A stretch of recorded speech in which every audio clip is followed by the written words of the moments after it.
Hey, good evening, everybody, and welcome to what we're calling now the 40th Comic Art Live show. We're switching from those Comic Art Spotlights, and everything is going to be a Comic Art Live event from now on. So, man, I've got every single thing not turned off.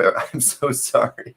Not the way to start the show. But, so, as everybody remembers, probably about 6 weeks ago, we tried to have the, actually, it was the weekend, it was the Thursday before Comic Art Live. So, we tried to have that show with Tony, and we had all those internet problems, and then what we ended up doing was just had all those collectors pop in. So tonight we are going to do the Tony Brischler interview, and so let me bring Tony in here to get us started. Hey, Tony, how's it going? Good, Bill. How are you? I am fantastic. Well rested, as I was telling you before we were in the green room. So, yeah. And you've got fantastic internet tonight, so I know we're not going to have any problems whatsoever. Knock wood. Yeah, all right. I shouldn't say that just yet, but yep, everybody is accounted for. I see Jeff and Mr. Red Jack and Ruben's here and Ronald Shepard. Mikhail's in there. Yeah, everybody's in the chat. It's always a party when we do these shows. Well, I should say any show. Hey, and Larry, I saw your big. You sent me that big text earlier today. I haven't had a chance to reply, so I will do that. And Jordan, I'm sure you're working right now, but doing what's important, and that's listening to our show. And Sam Maroney and Carton. So anyways, Tony, I'm so glad we got the internet problem worked out and we were able to get a new date set up for this. So very, very pleased. And you're able to stay in the office that you wanted to. So that's a good thing.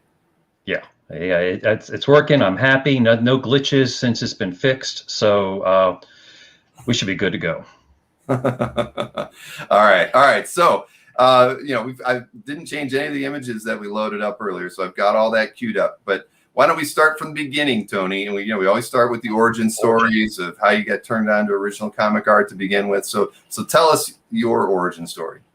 It all started a long time ago. I grew up in Millington, New Jersey, about an hour outside the city, and like everybody else, started reading comics at a young age, mostly Archies and Harveys. And then, Harvey Comics. Mm-hmm. And then one day I picked out a Hulk 144 with Dr. Doom. And it completely changed my life, set me on the course that I am now. Kind of dramatic, but that's the way it did, really. The stories were grown up. The art, the action really just struck me. I was 11 years old at the time. And I said, this is what I'm missing. Sure. It was also instrumental in giving me some focus with regards to my drawing. I've been drawing since I was about 6 or 7 years old, doodles, cartoons, things like that. But I took this Hulk comic home and I started drawing freehand, different panels, splash pages, or just poses that looked really cool. And from that moment on, I was focused with comic book illustration. And anytime I bought a book that had a cool looking cover or a pose, I would draw it. It wasn't great, but 11-year-old drawing is really. So that's what started it. I kind of got into Marvel. I really had no interest in DC. Sorry, guys, but I don't. Superman always bored me. Batman was cool. And I was one of those really devoted followers of the Adam West series. I was one of those kids that safety pinned a towel to my shirt and ran around the backyard trying to get it to flop around. But these were new characters to me, so they got my curiosity. So things really opened up for me, though, when my dad bought me a copy of Steranko's History of Comics Volume 1. I read it. I didn't really know what everything was going on, but that was the first time I had seen some black and white artwork. Kirby's picture of Captain America, the World War II scene, and Bill Everett's pen and ink picture of the Submariner versus the Human Torch. And the contrast and the intensity, the action, all of that just made such an impression on me to the point where I started paying more attention to the inkers than I was the pencilers. And to this day, black and white still is my preferred medium, or preferred. I mean, color is great. I got some color pieces in my collection, but show me a really cool black and white splash or with wash, and I just gravitate right to it. Inkers who made an impression on me early were like John Severin, Klaus Janson, obviously, Tom Palmer, Vince Coletta. He kind of showed me how you can use lines to create depth and dimension, not just solid black. So cross hatching. Alfredo Alcala, I think, does not get enough praise as he deserves. I agree. Love his work. And then, of course, Bernie Wrightson. I picked up a copy of Frankenstein when I was about 17. I have it. It's worn out, but it's been an inspiration for decades now. It's those two to me, Alcala and Wrightson, are the epitome of pen and ink artists. So this pretty much continued through high school, and I started experimenting with ink at around 14 years old or so, and trying the old dip pen and making the messes and blotches on everything. But I really like the boldness of the line. So this time my family moved to Northern Virginia, and I was kind of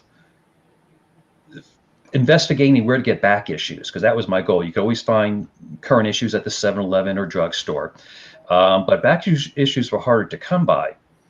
And I found a store in Georgetown at the time, and it was also my first introduction to art. He had a stack of art he brought down, and it was all Sal Buscema's work. Mm-hmm. And I knew Sal lived in Virginia. I didn't know where, and he's probably lucky I didn't, because I'd been knocking on his door every weekend, bothering the man.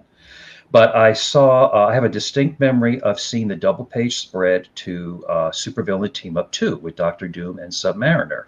Okay. And I'm looking, and this is the first time I see how big the artwork is, so I get an idea of this is how the pros do it. And I saw blue pencils, like, what is up with blue pencil? Doesn't Sal have a regular pencil? What's up with this?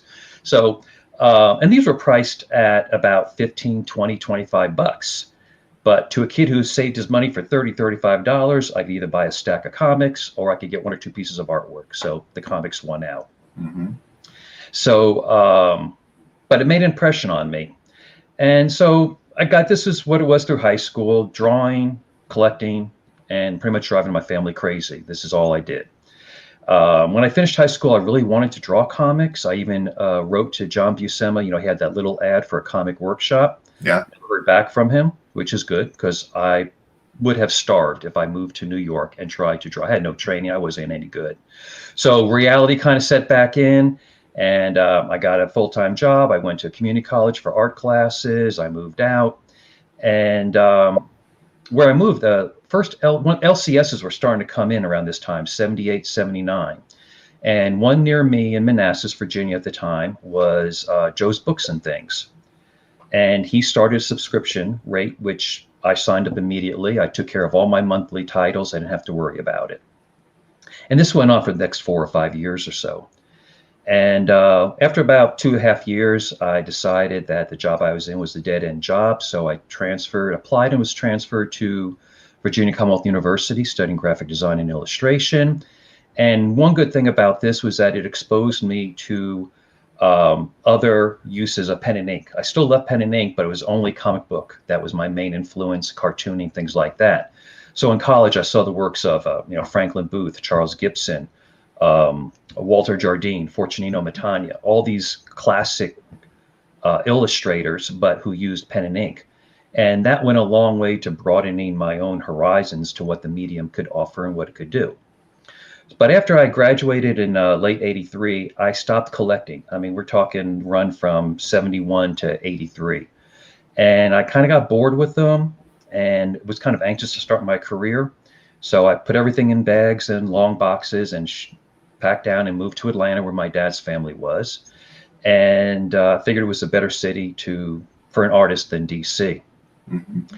And I worked at a few in-house ad agencies before going freelance in '86, and I've been unemployed. I've been not unemployed. Well, ask my wife. Self-employed since then. I met my wife Andra, a native Georgian, a Southern belle, and we've been married since '88. And shortly after that, I taught myself how to do caricatures as a means to supplement my career. Today, I do it full time, and I specialize in digital caricature entertainment, mostly for corporate and trade shows. You're not going to find me at fairs, festivals, or any place like that. And about '94, we had a 4-year-old, another one on the way, and business was a little slow. So this is when I sold my comics, and sold them for about 35 cents on the dollar. And aside from the fact we've all been there, we've all sold our collections, and I don't want to think about how much they're worth now. And I know how much they're worth now, so I don't want to think about it. But had a great run of the Marvel Bronze from late 60s to early 70s, all the Marvel titles. So it kind of put me in a funk for a while. And I think if we all can relate to how, oh, that's our childhood we just said goodbye to. And that was part of it. The other part of it was that was also my escape from reality, dealing with my parents, all the drama of their divorce for 20 years. But I had a wife, I had a family and a career, so I could lean on them, and I didn't need that anymore. But I missed them. So that's when I started collecting graphic novels. And after, the first one I picked up in a while was The Dark Knight Returns.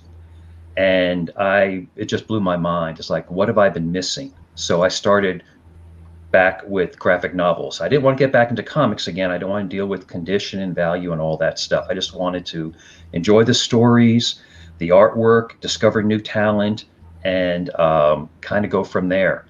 And to this day, I've got quite a lot of graphic novels. I'm trying to slow down, but every time there's a new one coming out, I got to try it. And unlike the comic collecting, I branched out to a lot of DC titles with the, with the graphic novels. A lot of Image, some Dark Horse, a more adventurous, broaden my mind a little bit when it comes to the trades. And it was around this time that I got my first piece of original art, which was a Doctor Strange color sketch by Rudy Nebrus. He did it back in '78. And I think I bought this, I'm not sure where, but for like $60. And at the same time, I bought a portrait by Byrne from the Tarzan fame. Excuse me a second. No problem. I was just getting the link to your CAF gallery to make sure everybody had it. Oh, yeah.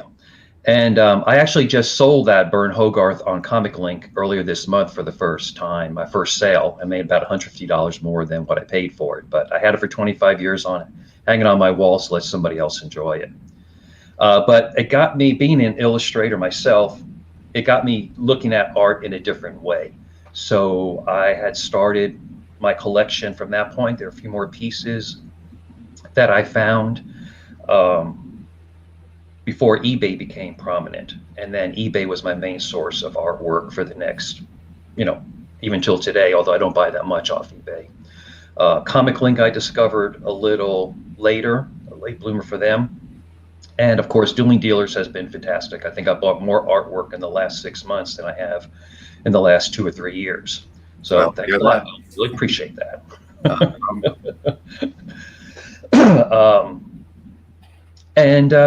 That was it. I haven't really done conventions. My first convention was Heroes Con in 2018.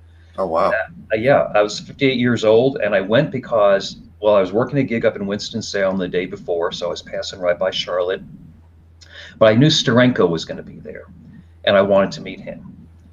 And I brought my 2 copies of the first printing of History of Comics for him to sign. I was the 13th person online, and it took me 4 hours before I could get to him. So he does like to talk. Yeah, he likes to talk, and he likes to make it an experience. Not that he did it from an egotistical. He wants to talk to you about comics. Oh, yeah.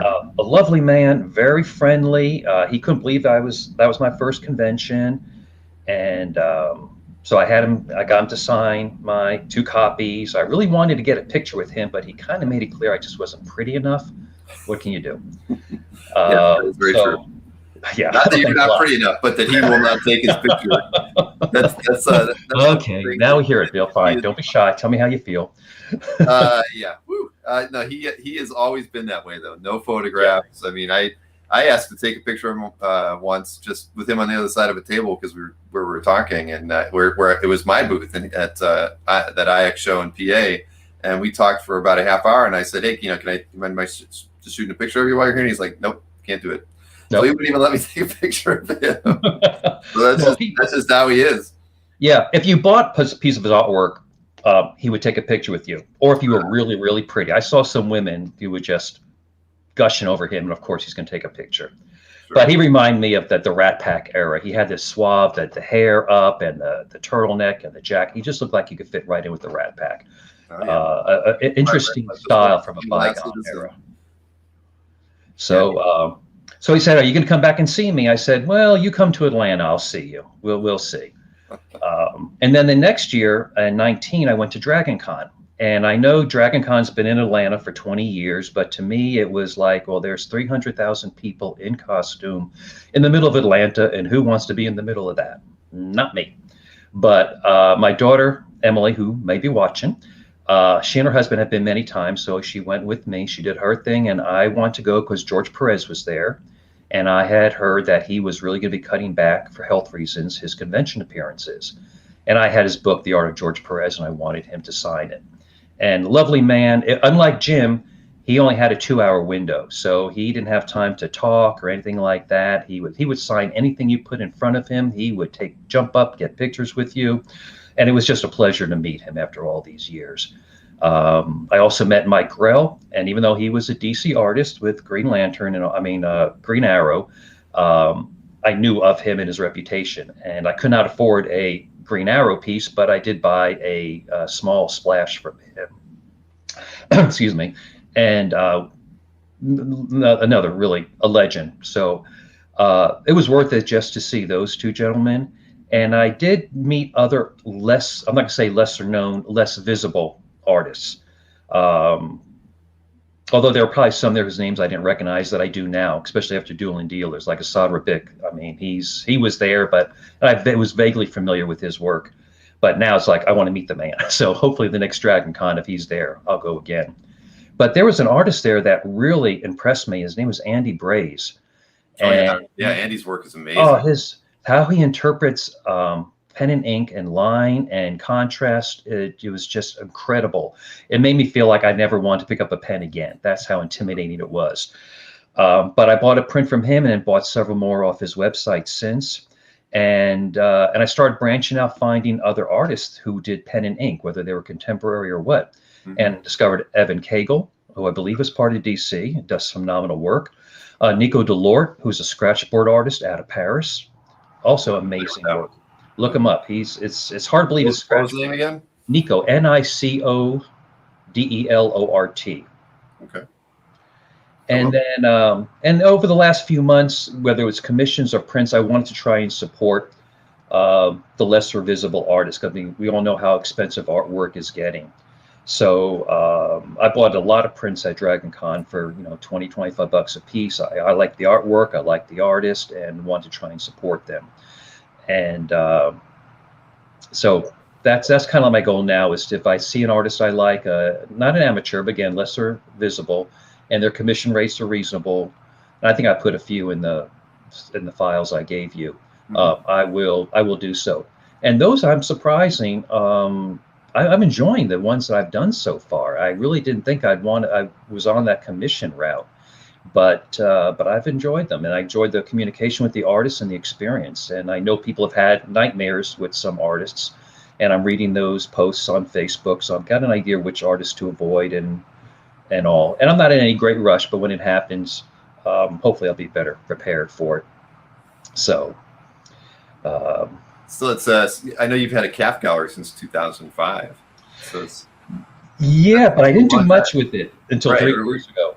Yeah, I don't remember how I came across CAF, and I thought it was kind of cool, but I just didn't have that much artwork in 05, maybe about 4 or 5 pieces, and it just didn't click what the purpose was. And then something in 17, 18, I don't know when it was, that I started, let me look what's going on here, sign up for a premium membership and put things on there. And just learning about this community has been wonderful. I mean, not just with the chats from everybody, but Dueling Dealers, interviews, learning about these other collectors out there who are as obsessed, fanatical about this as I am. And it's been great to be part of this. And like a late bloomer when it comes to CAF, but I'm catching up. Well, yeah. It doesn't matter when you started using it a lot. It's just that you're using it as much as you are now. And that's, we picked the word fans because of the fanatical aspect that even, that we felt when we first started collecting, and that, maybe I'm not as fanatical as I was in 2000, but that was what it felt like. When you get the bug of buying original artwork, it's something that it just gets you going, and you can't shake it. And so when we had so many different names for comic art fans, and but fans stuck after a while when we we had a couple other thoughts, but that one was the one that just made so much sense. So. Well, and people have said it before in interviews and Dueling Dealers, you've built a phenomenal brand here. It's even when things go back to normal and conventions are back up and running, I hope that there's still some programs that you create on a weekly basis, because not all of us are around that kind of market, and it's still great to stay in touch with the community via these programs. So kudos to you for creating a monster, basically. Well, yeah, no, we're going to keep doing all this. I might be cutting back one interview show a week, but I'm going to fill that probably by doing a few interviews more like in the afternoon. I want to try to have my evenings free more than anything. And so I can commit to 4 shows a week in the evening, but that's kind of it. Because it's like every time I get done with a show, I go upstairs, everybody's asleep.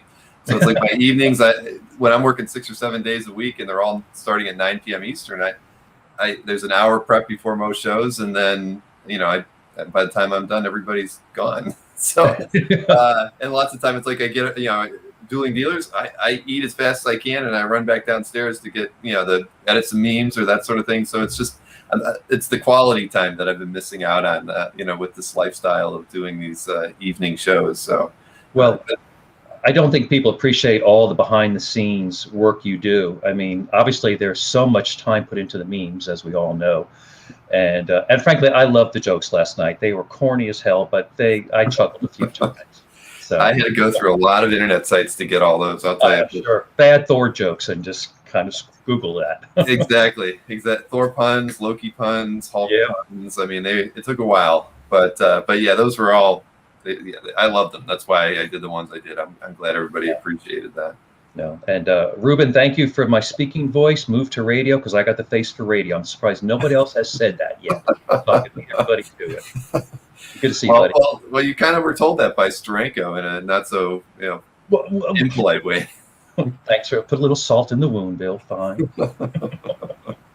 Oh man, but no, it's but it is you can see everybody. So the chats have been what make these shows great, because they're the interaction. I love when I'm doing shows and I'm watching people and they're not really commenting on us on screen. They're chatting amongst themselves and asking questions, and other people are answering. Mm-hmm. That's what's great about these things. If you could have this thing running and just an empty chair some nights, I think that people would still show up just to hang out with each other and chat about the hobby. And so I kind of lament the idea that I don't want to do these every single evening, but we'll find ways to fill the void, I'm sure. But yeah, it doesn't matter with the shows coming back.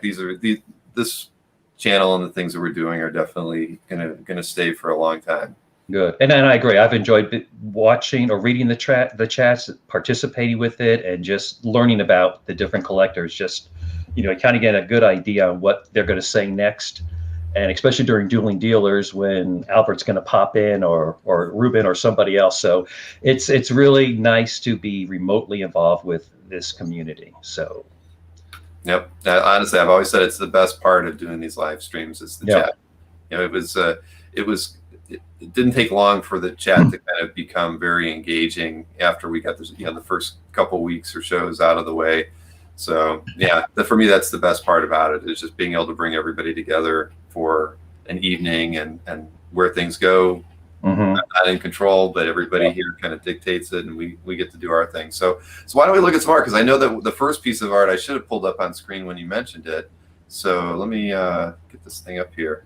And the reason why I've gave Bill like 24, 25 pieces of art. I don't expect to get through all of it, but I don't have the convention experience that a lot of collectors have. I don't have the meetings with creators, so I don't have many stories to tell. So that's why let's look at some artwork, and hopefully there's some here that get a few oohs and ahs, and you can get an idea what appeals to me. So this is the Doctor Strange by Rudy Nebrus. It's about 7 by 12 inches. I think I paid about $60 for it. I still have it. It's just a fun piece. Rudy's one of those inkers that. This is one of his better illustrations. I think he's a stronger embellisher than penciler. That's just my opinion. But I thought he did a really good job with this. And the color looks like it was done in '78, so chances are it was a color pencil with some marker in there. But a fun piece. It got the ball going. And as Marcus mentions, it's your birth piece. It's the first one you picked up. Well, you're right, Marcus. you're right. That's the birth piece. Oh, so, that's a good place to start. And it's a color piece. So you first one, and then you deviated only to the black and white ink work. Yeah, it was $60. Come on, and so, and then when I buy that, 94, 95 or so. So yeah. There we go. Okay. But so that that is interesting because, like you said, you don't have the stories because you bought everything remotely because you're not a frequent con visitor, and no, all right, but. So most of your interaction then even is primarily with art dealers or with artists direct? Well, with eBay, it was just the seller. Yeah. Dueling dealers. There are some commissions where I've dealt directly with artists, but I don't think I've ever bought an actual comic book page from the artists themselves. So it was just something I saw on eBay. I liked it for a number of reasons. And I'm hoping, though, that as things open up, my goal is to try and get to a big convention for once in my life, probably New York, and not only to just meet some of the artists, but hopefully connect with some of the fellow collectors there at that time. I mean, I know if I go to New York, Nick Catratis, I'm giving you a call so I can just drool all over that Captain America artwork you've got all over your wall. Oh boy. Yeah, but, I agree. There's always something good going on during the New York show too. There's usually a night, the Society of Illustrators, usually Comic Connect will have some kind of a gallery opening or presentation going on a different night. So yeah, you'll definitely be able to keep busy, and it is much cheaper to go to New York City than it is to go to San Diego. So if you were going to pick either one, and as far as artists go, there's no. Well, at San Diego, there's just as many artists, but they're all spread out. Many of them have their own booths. There's, Artist Alley is very small. They're always in a publisher's booth, so it's just harder to find them. You have to be a real comic art sketch hound to know exactly where all the artists are going to be when you're going to San Diego and have a list. But at least with New York, not too many artists will have their own booths in the main exhibitor hall. They'll almost always all be down in Artist Alley. Right. They do a good job of grouping like a reps artists all in one group. So you'll see Essential Sequential has like half of, like, I don't know, maybe 3 rows, and there'll be 6 rows deep of, their stuff because their banners are all behind them, and Splash Page will have theirs and Felix will have his. And it's just a much more fun environment and better organized. Right. Well, that's what I liked about Heroes Con from what I heard afterwards. It is a creator con, and I'll probably go to one more of those before I branch out to New York or so. Maybe I'll do Dragon Con again. It was just crazy with so many people in Atlanta. You just had to be in the right frame of mind and spirit and be patient. And I still had a good time with it. But Heroes Con is next on my list when it opens back up. That's on my list. I used to go there a lot when I first started collecting. I probably went there from 2002 to 2008, and that was about the last time I went back. We used to go to Myrtle Beach all the time. It was Father's Day weekend. So we'd hit that show and then go to Myrtle Beach for a few days, and that's where I got the desire to build a miniature golf course. Sadly, was right there, the famous miniature golf course. And I think once I built the miniature golf course, I never could go back to that show because my summers were ruined. So live and learn. That mini golf really has dragged me down more ways than one. But missing out on shows is the big thing. But yeah, Heroes is one of the first shows that I'd love to get back to because it is such a fun show, and lots of art collectors there. So I agree. And I made a newbie mistake, as I'm sure people have, is the artists don't like to take credit cards. No. So it's like, I was going to buy a piece from Greg Land. Tim Vigil was there. It's like, we don't take credit cards. I said, don't you have Square on your phone? Who doesn't take credit cards? But then, that's why. Okay. So I was a little more prepared with Dragon Con. So as a result, I didn't really buy much artwork at Heroes. There was some good opportunity there. But when I was at Dragon Con, I still bought a DPS from Greg and then Mike. And I think those are the only 2 original artwork I bought at that, and then everything else was prints. Okay. So, well, I can tell you that when you're buying, if you're buying direct from the rep being there, they'll take credit cards. They'll always have Square on their phone. So, but yeah, when you're buying direct from artists, Yeah. Typically, well, but I can tell you, I've used credit card before. It all just depends. I mean, some people are more above board than others. It just depends on who you're buying from. But Right. cash is usually the best way to go. I was glad to get out of Dragon Con with still a little cash in my pocket. If Heroes Con, it would have been gone. So. No, I get you. But that's why the cash machines are always empty at conventions. Yeah. All right. Well, let's look at a few more pieces here. Okay. This was, I picked this up in about 95, 96. And this is the only Buscema and Akala piece I have. I grabbed it when I could. I think I paid $200 for it at the time, which was a lot for me in 95. But I've got 3 Conan pieces by different inkers. John Buscema drew all of them. But I just wanted an Akala piece. And I've given up on trying to get a splash. I've seen some on CAF, and I'm envious of those. And one came up on Comic Link, I think, last month or two. But it went for over 8,000, and that's just more than I can spend for a page. So I'm happy I have one example of Alfredo's work. And this is from Savage Sword of Conan #7. Right, Citadel in Time or something like that, I believe it's called. Right, no, it's a beauty. Yeah.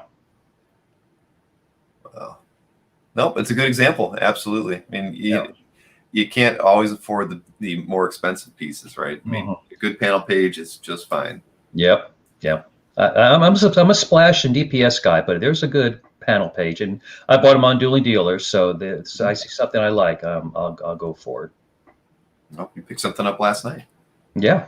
All right. Okay, this I got 2 John Byrne pieces, and no, neither one of them are X-Men. I met another collector back in 97, 98 or so, and he didn't live far from me. And we met up, and we were talking a lot more about Alex Ross and things like that. And he pulls out a couple of these pages from John Byrne. And he goes, yeah, John, it's not X-Men. If it's not X-Men, they're not going to go for more than, $200-300. He kind of hit his ceiling. I go, well, okay, well, I'm going to buy one then. So I picked up this one. It's from Wolverine issue 19. Wolverine isn't in it, but Tiger Shark is. It's a cool picture, and I wanted a piece from John Byrne. So I think that he is. I'm glad to see that he and I were both wrong about Byrne hitting his ceiling. I think I'm safe with my investment here. And the other piece I have is a She-Hulk splash page. So those are the only 2 I got, but I'm happy with them. One of my goals was to try and collect pages from all the bronze artists that I liked, as well as inkers. So I was able to cross this off my list when I got it. And what you can't. This is Jansen Inks too, right? It is Jansen Inks. Yeah, that was a twofer right there. Yep. But what was cool about this page, and you probably can't see it, on the right-hand margin, John wrote a note to Klaus saying, Klaus, if you were to accidentally forget to draw the stripes on Tiger Shark's leg, the world would be a better place for it. So that was kind of fun to read, and gave you good insight how John really detested drawing the sharks, the spikes on his leg. So I thought that was pretty amusing. No, that's fantastic, and your She-Hulk page is also very, very nice. So anybody that checks out your CAF gallery should go check out the She-Hulk page as well, because it's fantastic. I saw the page 2 and 3 for that She-Hulk come up, and I forgot where, or maybe someone had it on CAF. I didn't go for it because it was just, I think it was an auction. I think it was running out of my price range, but right. It was still fun to have that one too.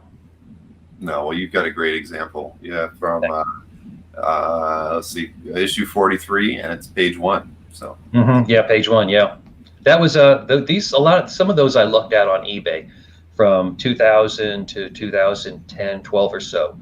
We all know prices were pretty good back then, and if it was a good splash page and an artist I liked, I usually went after it.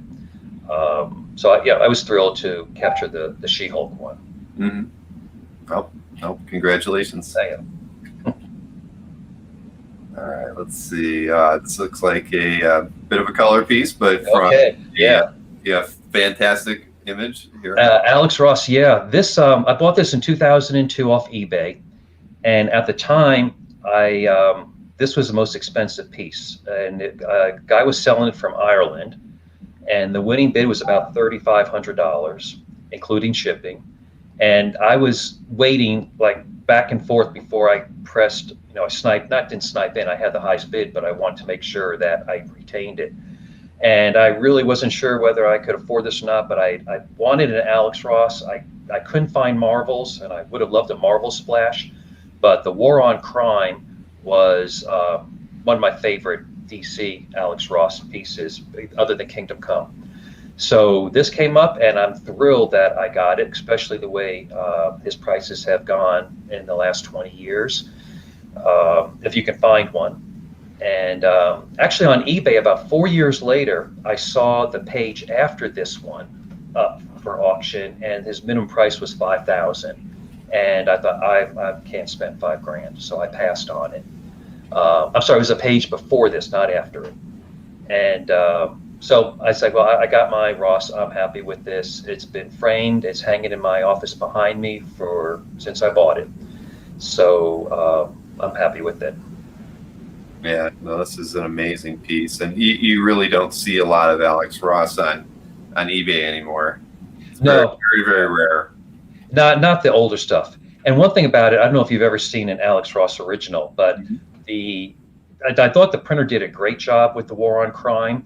But if you looked at the way he did the complexion of the boy in the picture, and when you saw the original, you could see how many colors the printer just did not pick up. It's very subtle, but it's noticeable. So it really kind of made me respect his talent, his technical skill all the more, because you just see his understanding of the medium and his mastery of capturing complexions. It's a very stunning piece of artwork in person. No, a very great pickup. Absolutely. This was my first, not first. This was my first piece I bought from Berkey. And when I discovered RomitaMan.com, and I want to say about 03, 04, and I liked Bruner's work. I liked his rendition of Red Sonja more than Frank Thorne. I never liked Frank Thorne's work. I'm probably one of the minority, but I thought it was a little too cartoony. And to me, I like the more dramatic, the more, not realistic, but lack of a better word, a seriousness about the drawing. And I love the background, and of course the pen and ink, really, the contrast between Sonja and the background. So this was a nice piece. This is kind of big too. I think 12 by 12. It was a good size pinup. This was other than the Doctor Strange one, this was a deviated from a comic book page, which I thought would make a nice little framed framed one day. I've not got around to framing any of my artwork yet. I'm waiting for my workshop, the room to set up my workshop, and I'm going to make my frames and buy the glass and cut the mats. That's the only way I can afford to frame. And when I have some more walls to do it, I don't have enough walls right now. You got to work on that. I know. Next house. My wife does not let me. I have the basement, and I got some walls in the basement, but I don't. Got to be careful where I put this stuff. So. Well, you're unemployed, so you got to do what she says. Yeah. Well, I'm actually technically about 10 months, hopefully, from retirement. So then I have a better. Oh, that's good. Well, I'm hoping to. I mean, I may still do some gigs here and there, but the traveling is going to be done. I do a lot of the shows around the country. I was just in Nashville last week for a repeat client, and I got some good prospects between now and next May. And but it gets old. I did a lot of it before COVID and got used to it, but after being off, literally my business just stopped from March 20 to pretty much May of this year. So I kind of got used to just working around the house and semi-retirement, and it's a drag to haul all that stuff. So I'll have a better excuse when I retire that I can make my frames. I'm hoping. So you were saying that being a digital caricaturist, I mean, yes. What kind of stuff did you have to carry around with you when you were doing that work? If it's local, I work off a Wacom Mobile Studio Pro tablet, okay, which runs Windows. I hate it, but what can you do? To me, it's just a better machine for this than the iPad. But I also have two small Canon printers, and I draw on the tablet like I'm drawing on paper, and I do them in color. And I print out the prints in about 45 seconds. I provide lanyards, And people around trade shows basically wear this around their neck. They're like walking billboards for my client. And it just says, hey, I got my caricature at booth 100. So they're walking around and they go, oh, I saw people wearing this and I want to get one. So it draws traffic to my client's booth. And that's the whole purpose. And while they're waiting online to get one done, my client can give their sales pitch or however they want to handle it. So I average about 15 to 20 shows a year before COVID all around the country. I had done traditional caricatures, like I said, in '88, but digital has been pretty much full time for the last 5-6 years. And it has opened more doors because very few trade show people really want to bother with traditional caricatures anymore. There are plenty of artists who do it. There's just not as many doing digital in the country, believe it or not. So it gave me a chance to get around the country. I'd never been to Vegas in my life. And then at about 18, I went 4 times within a year. So I'm over Vegas now, but it was fun. I've been to, San Diego. I've traveled, I've driven from like Nashville to Orlando to New Orleans to Charleston, but anything outside 6-7 hour drive, I fly.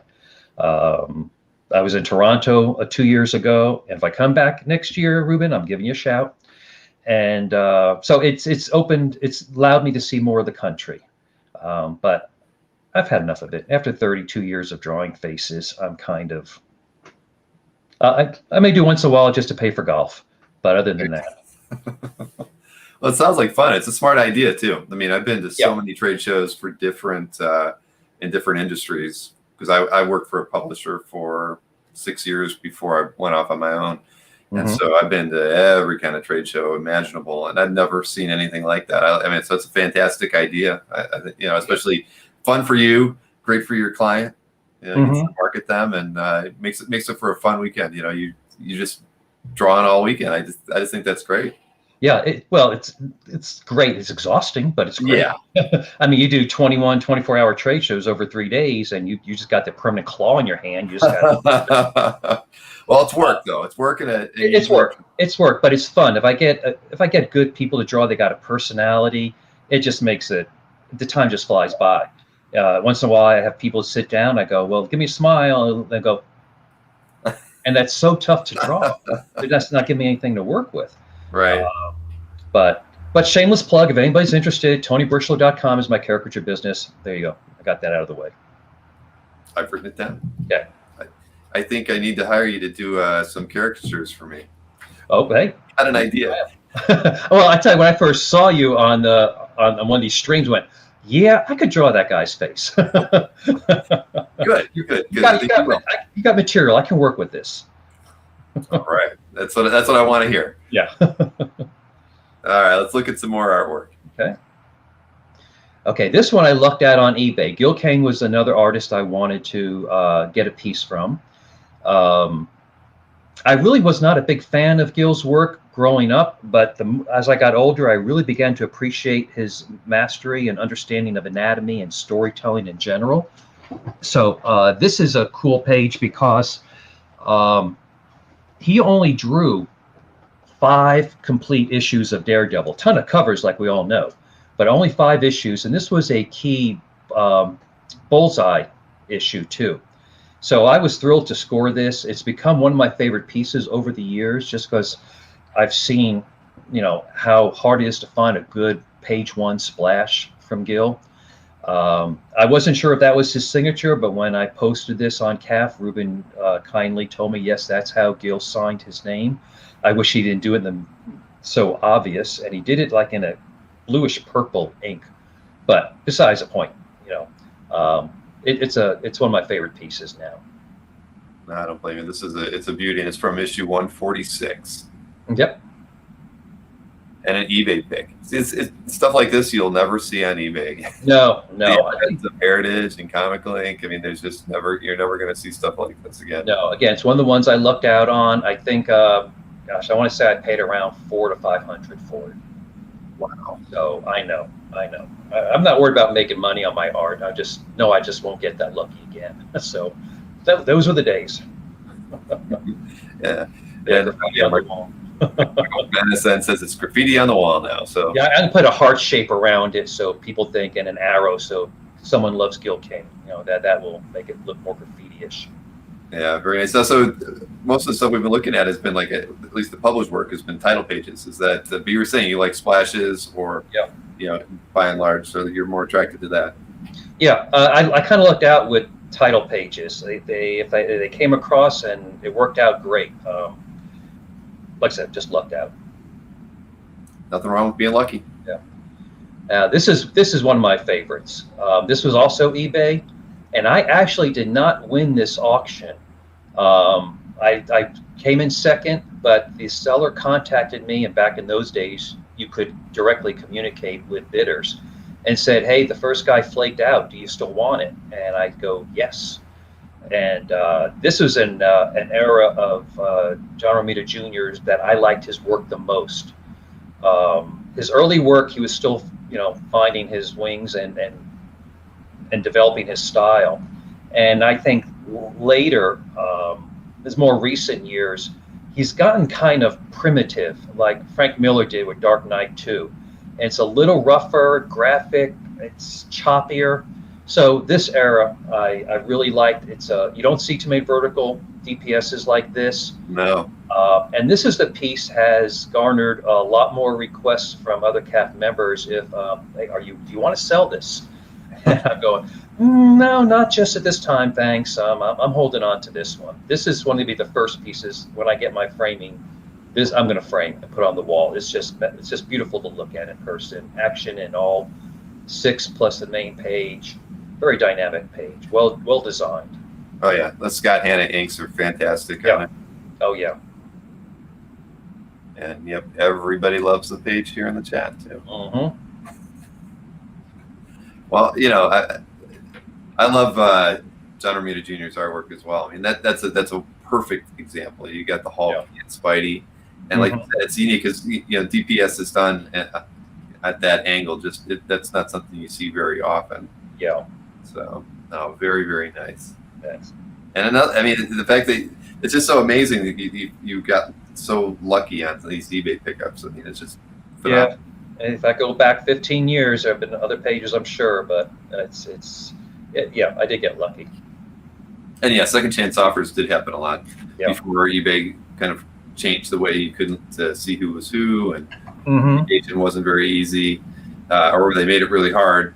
So, but yeah, I remember that. But also that was also the negative side to some of it was you had a lot of people canceling auctions early before it would end, and so I mean I think that's why they probably tightened the noose on some of the communication channels that people had. Right. This is the only cover art I have. Again, another eBay luck out. I didn't know about Marvel Comics Presents. The title, wasn't familiar with any of it, but obviously you got Wolverine, you have Black Widow, and I got it at a good price. I don't remember what it was, but I wouldn't have bought it. It was too expensive. James Frye is the artist. He's got a personalization on the bottom. I'm one of the ones that I'm not too much of a fan of personalizing artwork, especially if they put a name on there. Signature, yes. Personalizing, no. But it was a cool piece. And so, yeah, my only cover to date. And maybe I'm not looking to necessarily sell this, but I was thinking of a trade with someone in the past, and then I had a buddy of mine say, with the Black Widow movie coming out, this might be, something you may want to hold on to and not do a trade yet. So, in fact, that's the only cover. Is another reason why I'm just going to hold on to it. So. And the artist is James Frye?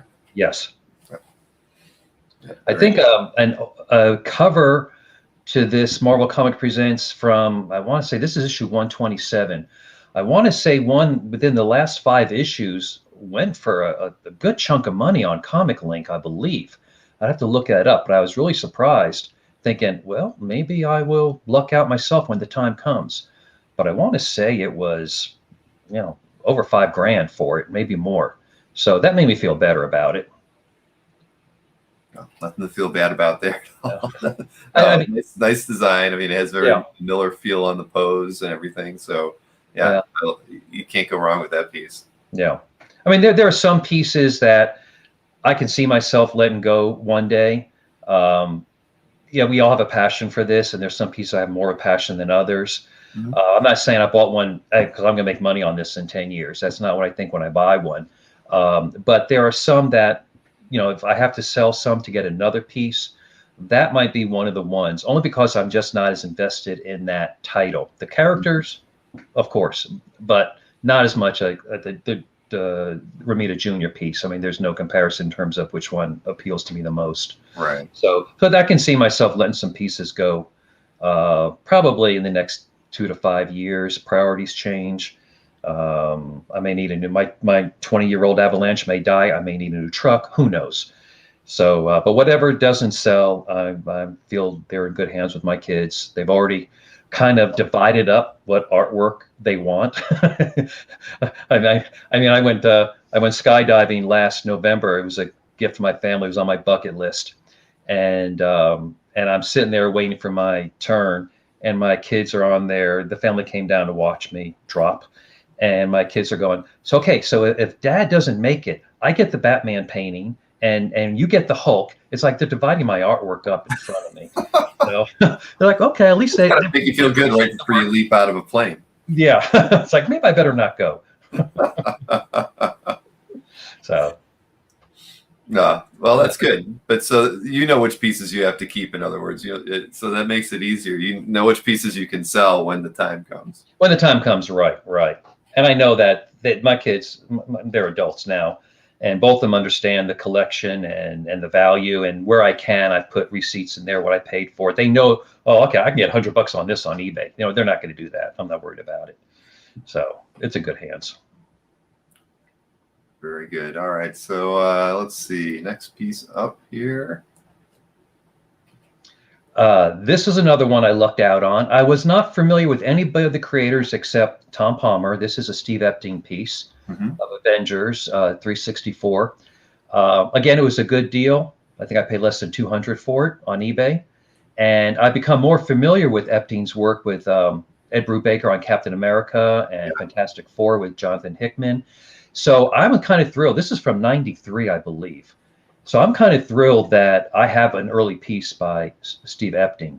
And I haven't read these. These were after I stopped collecting. I do have the Avengers 50th anniversary, not anniversary. They issued some CD or DVDs of 5 or 6 Marvel titles, and this is part of that. I haven't got that far in it yet, but when I'm ready to, I can go back and read the story. But again, it had a big splash. It was a double-page spread, so good price, and just kind of lucked out with the artist becoming more prominent through the years. Right, and again, a nice. Your scan on. Everybody should go to CAF, or if you're not already in Tony's CAF gallery, and check out the scan there, because what I'm showing on the screen just doesn't do the piece justice. And Tony's got a really, really large scan for this one. Being a DPS, it's just gigantic, and you can see all the detail in there. It's a really nice page. Yeah, or I should say DPS. I'm sorry. I say DPS because double page spread, double page splash. It's just safe to say DPS. Let them figure it out. Yeah. Well, splash would be if it was a full image, and a spread is always when it's broken up. At least that's always. That's what I think. The spread is multi-panels, and the splash is good for the whole. Just exactly. one big image.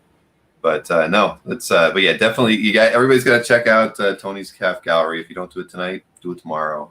Leave them some likes and some comments on all the art. People have been very good about that. It's been nice to see people respond to it. I've been making more of an effort to search around, and I don't want to do it too much because it's kind of like, oh, I want that one and I want that one, and it's never going to happen. But oh, good for you, you got that one. So it's nice to relive your childhood or the comics you grew up with and seeing the original art.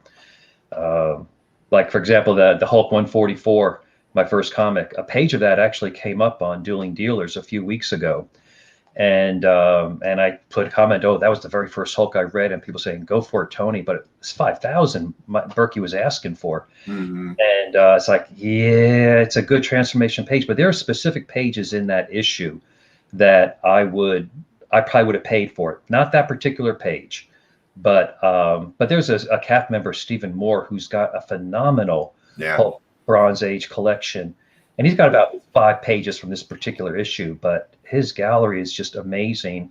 And I can tell he's got a passion for it, so I didn't even bother contacting him saying, hey, what would you let this title page go for? Because A, he won't let it go, and B, I'm sure I couldn't afford it if he did. So, but it's a very impressive collection, Stephen, if you're watching. But it's still kind of nice to see those pages. Yep. Nope. I completely agree. And yeah, Mr. Redjack, he said you could have done time payments, but like you said, it wasn't the exact. Yeah, I know. Pages that you're looking for. I mean, there's a page in that comic where the Hulk is busting through the wall to confront Doom, and that is a half-page splash, and that was the one I drew when I took the comic home. So for me, that page was there. I might have spent the $5,000 for it. But I don't really have a Grail piece. I know we speak about that. There are pages I'd like to have. There are pages I don't have to have. I mean, Ruben just asked what I'm looking for. I'd love an Akala page, a Savage Sword splash. And it's really, it's more like, well, I like to be spontaneous with this rather than hunt one down and take months or years to try and find it. That becomes a little bit too time consuming for me. That's why I like, Dueling Dealers, because you never know what they're going to come up with. And some of the purchases have been a little bit more impulsive than I'd like to admit. But it appealed to me for one reason or another. And I kind of like that spontaneous excitement about collecting instead of searching and hunting these down. That's me. Yeah, no, I mean, that was kind of the idea with the approach to that, was just we don't want to preview anything. We'll preview artist names and things, but I like the idea that it's a surprise that they bring out every time, and hopefully it's always good. But that's part of what's fun about it, is just seeing what those guys pull out. Yeah. For them, I mean, pretty much everything Mike sells is 100% new, and I think almost all of Anthony's stuff is new too. So it's you just never know what you're going to get, because they're really taking in inventory and putting it into the show before they put it on their site. So it's all new to me too when I see it for the first time. And there's been several instances where I saw a piece of art and was like, I should just tell them I want it and replace it with something else. And I haven't done that yet. But one of these days, I'm sure it's going to happen where I'll be like, I just can't let you sell that one. It should go to me. Yeah. Well, a lot of the pieces I bought from them in recent months have been newer pieces, newer artists. And like the Phoenix one I bought, it was DPS. That's already going to I'm going to look at it closely very quickly.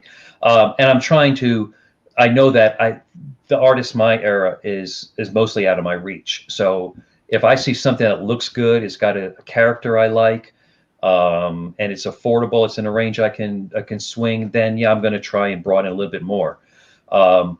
Anthony had that huge DPS of Spawn last night, and I love the way it looked, but I'm not into Spawn enough to have invested. Had that been a Marvel character, I might have bought that one too.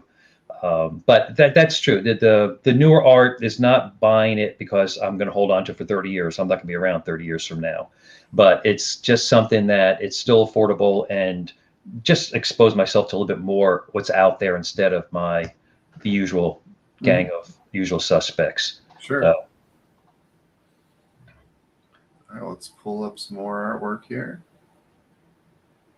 Yeah, this one I stuck in because Bloom County and Doonesbury were my favorite comic strips, and you don't see this come up too often on eBay, and I was lucky enough to grab it and have it framed on my wall for the last 15 years as well.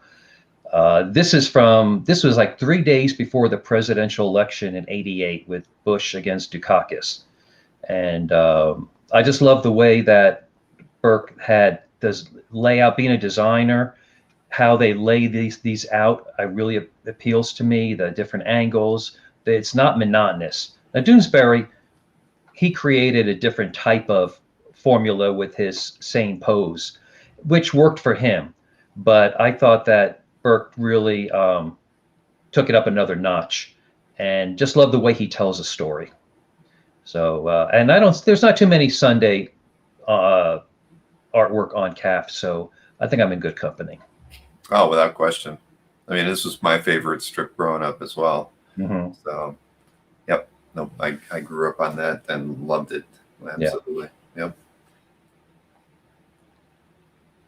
And we've got a color piece. Another color piece. Mike Ploog, again, another artist I grew to appreciate as I got older. And this came up on eBay as well. I should stop saying that. Everything came on eBay. And it's just he did this for his trading card. He did several trading card series back in the 90s. I had no idea what was going on. I wasn't familiar with the trading cards. But I got this, and his technique is he's got such a great touch. I really thought this was a print when I first got it. And it's not, it's watercolor, but he just lays it down so expertly. And I was just amazed with it and his imagination. I love his black and white work, but this, I was happy to have this. And he got on Facebook a couple of years ago, and I did confirm with him that this was part of the trading card, and he did confirm it. And in fact, this was reprinted in his volume 2, The Art of Ploog. So it's fun to mix in some color with all the black and white. Yeah, no. It's I've always loved Ploog's work, and you're right. I'm looking at the image on in your CAF gallery, and I could see why you would almost think it was a print. I mean, but Ploog's that when he did those cover recreations a few years back, I mean, they're just as vibrant. Same, you can tell. You can tell a Ploog watercolor piece real easily. And it's absolutely beautiful. Captain America. Everybody knows this storyline, the 50s Captain America. And this came up. I bought this from a dealer, and I overpaid for it. And I didn't know I overpaid for it. I knew Nick Catradis has like 11, 12 pages from this issue. And I just wanted a piece of this. I didn't say to myself, okay, maybe a little bit. I said, I got it before Nick did. Well, there's a reason why I got it before Nick, because Nick would not have paid as much as I did for this. And it was about, I had sold another Captain America page, Nick, like about 6-7 months prior. And he says, if you get any more caps, let me know. And I had this, and I posted it, and he says, oh, you want to sell it? I go, no, not yet. I'm going to hold on to it for a while. And then about, I don't know, 6, 7, 8 months later, there was some other things I was interested in. So I said, hey, Nick, I'm ready to let this go. And, I asked for $500 more than what I paid. And his response was, Tony, are you on crack? I mean, it was, and I go, no, but what did I do wrong? So he told me that, well, you kind of overpaid for it. This is what the range is going. And I said, well, then I've got no choice really but to just hold on to it. I'm not ready to sell. I didn't need the money that bad to sell it at a loss. And as time has passed, I've really grown to appreciate having a piece from this iconic storyline. And it's become a lot more important to me. I'll never own any of the other pieces because Nick and a few other people have the other issues. And from this era, this is my favorite era of Sal and the Captain America, like most people who love his run on Captain America. So I'm just happy to own this piece of history. But Nick, if I ever do decide to sell it, you get first shot, I promise. And then we'll see what happens. This is a great page. I mean, at the end of the day, if you held on to it for another 10, 15 years, you shouldn't feel bad about it. I mean, it's great. It's from issue 154, like you said, a classic storyline. I'm not worried about losing money on it. No, but like somebody said in the chat, I mean, we all overpay every once in a while to get a piece that we want, and sometimes you get stuck with something, right? That you're not going to be able to move it. Maybe you never know. I mean, it does happen, but sometimes that's I think that's where everybody's at today. We all feel like we're overpaying, but that's what you got to do to get the pieces that you want. Yep. Okay, now we're moving into the newer era for me. One of the things I discovered when I collected trades or started buying trades was the Ultimate line. And I love the Ultimate Universe. I thought the stories were gritty, they were serious, and it introduced me to Bryan Hitch's work. And the Ultimates were my favorite of the line. And Bryan, he's been called the guy who draws big. He does. His layouts, his storytelling, I loved everything about the Ultimates. And this came up on eBay. I think I bought this in 210, 211. And I loved it. Another DPS. There was a lot of characters in there. I mean, you've got the Wasp, Captain America, Hawkeye. Quicksilver, Scarlet Witch, Nick Fury, Betty Ross, not Betsy Ross. There's a lot of things going on in here. And I would love to get more spreads from Ultimates from Brian. I've not bought other books that had his work, like he's done a big run on Justice League, which I bought. I don't understand what's going on there because I don't know the characters well enough. I bought it just to see his artwork. But to me, this, if there's a Brian Hitch birther page, this is it for me. That's amazing. Yeah, it's a fun page, and we're kind of entering into the newer artists. This is obviously artists that I didn't collect, but I read in trade. So that's how I kind of categorize the next few pieces of art. No, I can see. Well, in your CAF gallery, you have that really nice Colossus pinup as well. Right. Kitchen near, yeah, it's great.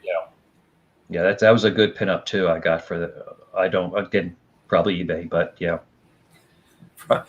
eBay. I'll let you know I get to Comic Link or doing dealers. Right, you just don't need to say anything until it's somebody else. Right. All right, let's see. Next piece here. This is Ultimate Power with Greg Land, and this was. Let's see what's it. I know the criticism that Greg got earlier in his career, especially when it came to women. He did a lot of repeat models, repeat poses, expressions, and there was some question on what he actually used as references. But the man can tell a story. I mean, I've just learned how many books he's been involved with over the last 20, 25 years. And he's been involved in a lot. So I wanted a Hulk piece. This is my first Hulk piece. And I don't mind the little shading he does with the pencil. And a lot of times with computer coloring, they do a lot of extra work on the computer stage. This one had a lot of background that he actually drew in. So another reason why I liked it. And this was actually the last piece I bought on eBay in 2016. I think I got it for under $600. So I was happy with this one. I love that whole story, Ultimate Power story arc. I've got a Thor DPS from Greg as well. So some other pages have come up, but I've got to be a little more particular which ones I go after. But this is a cool page. Very imaginative. That's what really amazes me with a lot of artists these days is, okay, put the Hulk in some sort of shackles. It's like, and look what he's done with this and everything. So it just amazes me. It really makes me also realize that had I even tried to get into the comic business, it never would have worked. Never. I don't have that imagination. Right. I was just going to say I wanted to be a comic book illustrator too, but I lack that same imagination. Yeah. It's tough. I mean, but not everybody can be Kirby or anybody that can really lay out great machinery. And then you look at like Byrne's perspective and the way he would draw cityscapes and things like that. I mean, you're in awe of the talent of the guys who are getting published and doing that kind of work because. Yeah, you really, I realized early on, I switched in college. I went to college thinking I was going to become a comic book illustrator, and I knew by the end of the first year that it just was not going to happen. Yeah. Well, that's one reason why I'm kind of glad caricatures turned out the way it did, because I don't require imagination to draw the person in front of me. And I also hate repetition. And that's one thing I don't know how artists deal with drawing the same character and coming up with different poses. As many years as these characters have been in existence and drawn by different artists. Yeah, we talk about, someone swiped a pose here and there. Well, in the last 60 years, it's going to happen. You're going to see a little differentiation in a pose. But I would just get bored out of my mind if I had to draw, no matter how much I love the character, so many times. So caricatures, I'm drawing one person, you're out of my life, move on to the next one. It worked out well. Yeah, nothing wrong with that at all. But I'm sure that anybody that wants to be a comic book illustrator, they don't care how many times they have to draw a particular character. Just because, hey, if you're doing what you love, you got to be happy. Oh, they definitely have a passion for this, and I respect that a lot more now than I did when I was younger. For them to just knock these pages out. and keep it original. And in my opinion, I've really enjoyed the last 20 years. I mean, the Bronze Era has a place in my heart as my childhood and what introduced me to the medium and got my art career going. But from an artistic standpoint, I love the work that's come out in the last 20 years. And I know a lot of it's color from the computer graphics, but I think the artists are really much more adventurous, much more. I mean, they couldn't even name everybody who I think just takes us to a whole new level. And I think the coloring has a lot to do with it. I could not see, a lot of Brian Hitch's work colored traditionally from the 60s and 70s and 80s. I just do not think it would have the impact. So I'm one of the artists, I'm one of the people who enjoy the computer graphics, the computer coloring. And I know it doesn't always give us original artwork because a lot of people just do so much in that part of that phase of the production. But I think for the final product, it makes it for a great story and a good reading experience. Well, I mean, in a weird way, maybe some of, knowing what the printing process was and, knowing what they were going to get out of it, that might have in some way defined what the artwork in the 70s and the early 80s might have been like. And as the printing processes have improved with time, the artists knew they could get more detail oriented or whatnot. I don't know. I mean, there could be a lot of reasons why, like you just said, something that was drawn today might not look well colored in a 70s palette. Yeah. Okay. This was a Comic Link win. Hey, we got a different one. Got a Comic Link in there. Mark Bagley was introduced to him with Ultimate Spider-Man. I didn't know he was drawing Spider-Man before the Ultimate Universe. This was my introduction to him, was this story or this series. And I think he draws the best Spider-Man ever. Yeah, I said it, but he creates so much fluidity in his movement, and I just love the way he draws the poses, etc. Ironically, I don't really care for his other work on the other Marvel superheroes. I know he's drawn Hulk and Avengers, and I don't think it's the same. But for Spider-Man, at least the Ultimate line, I thought he captured the revamped, the youthfulness, the innocence of the younger Peter Parker. And I just love this. And there was another spread from Ultimate Spider-Man the same time this was offered. And I went after this one because it's got a lot of characters in there. The layout challenges must have drove Mark a little bit to drink. It would have for me. But you got so many in there. Characters, Elektra, Spidey, Black Cat, Iron Fist, Shang-Chi, Moon Knight. It's just a well laid out piece, action-packed all through it. So I'm really happy I got this one. Yeah, I don't blame you. It's great. I was going to just show why you have to go to your gallery and check out the art there, because the size of the images that you put in your CAF gallery are just beautiful. And that's why the stuff I show on screen just isn't really doing it justice. Yeah. But yeah, these are great size scans that you've put up here for everybody. Well, I've got. Being an artist, I've had a flatbed scanner, and it only does 8.5 by 14, but I stitch it together in Photoshop, and that helps me get really high res and accurate scans in there. So, yeah, it's a beautiful piece. I completely agree. Yeah. All right. Let's see. Yeah, that is so well done as a DPS, Nick Ferrucci says. Yep, completely agree. More DPSs, yep. All right, next up, let's see here. Another Bagley piece from Ultimate Spider-Man, Sinister Six. Again, the layout, capturing all 6 of these characters we've seen so many times before, but in a new way. And what I really loved about this series with Doc Ock was look at the tentacles. I mean, remember how he was drawn in the Bronze Era, with the cylinder tubes and little prongs on the end. And the detail that Bagley put on these tentacles was just amazing. It's like he didn't take the easy way out. It's just another great, wonderful piece that I'm glad I bought when I did.